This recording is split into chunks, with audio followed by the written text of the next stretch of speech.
હા, એક ભાઈ દારૂમાં ધોમ થઈ ગયેલા, ચકચૂર થઈ ગયેલા, ફૂલ નશામાં.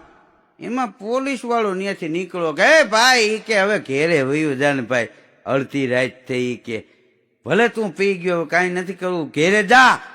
તો કે સાહેબ, અટાણે આખું સિટી મારી સામે ભમતું હોય, ચક્કર ચક્કર ચક્કર ચક્કર ફરતું હોય. એમ મને લાગે છે હમણાં મારું ઘર ફરતું ફરતું આવે એટલે હું ડેલીમાં જ ઘરી જવાનો.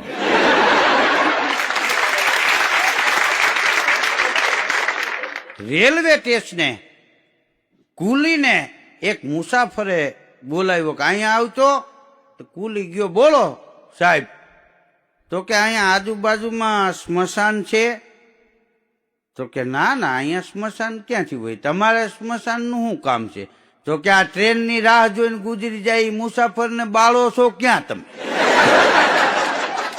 હવે કેટલી રાહ જોઈ છે એને. આમ તો સ્મશાન ભૂમિને માણસો અપવિત્ર ગણે છે.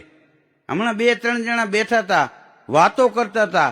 તો એક ભાઈ કે આ દુનિયામાં પવિત્રમાં પવિત્ર શું? તો એક ભાઈ કે મોબાઈલ. કે કેમ? કે ઈ સ્મશાન યાત્રામાં હાલે, મંદિરમાં ગયા હોય તો હાલે, તમારે કીરે હવન હોય તો હાલે, કોઈના બેહણામાં ગયા હોય તો હાલે. એને ક્યાંય નવડાવવો પડે એવો રેકડ નહીં.